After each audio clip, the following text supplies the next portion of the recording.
So this is kind of an interesting thing. I mean, obviously I get asked it a lot. I get asked why I came here already speaking Norwegian. And then I'll say I went to this kind of interesting summer camp. And then people will ask, well, you must have Norwegian ancestry. And I'll always be like, I don't know, not so much more than most Americans. And I would get kind of frustrated with the question, and it made me think a lot. Because I actually am 30% to 40% Norwegian. So between a third to like a little less than a half. So it's actually significant.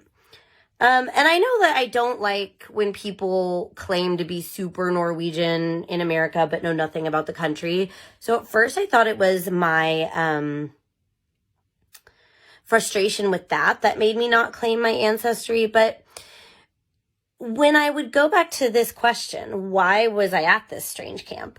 Yes, my mother was 50% Norwegian, so I'm at least a quarter from her, and then some more from my dad, I guess.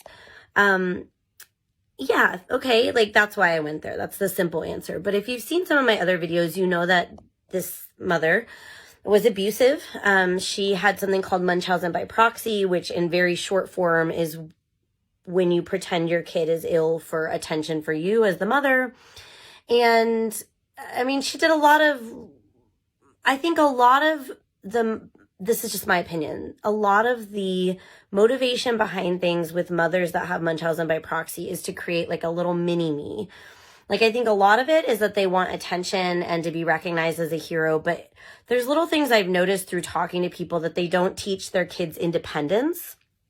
And so for example, I was on super high doses of morphine, 80 milligrams when I weighed 80 pounds for 2 years during videregående skole.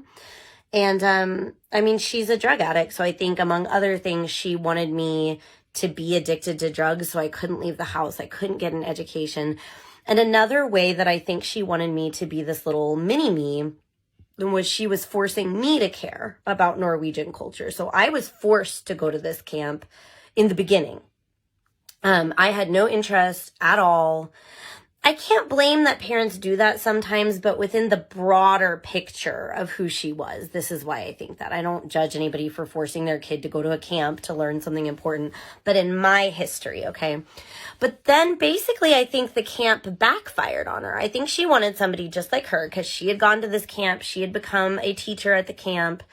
She wanted me to be just like her, but at the camp, I found one of my 2 safe places that I ever had in life, which was the camp, was a safe, loving environment for me.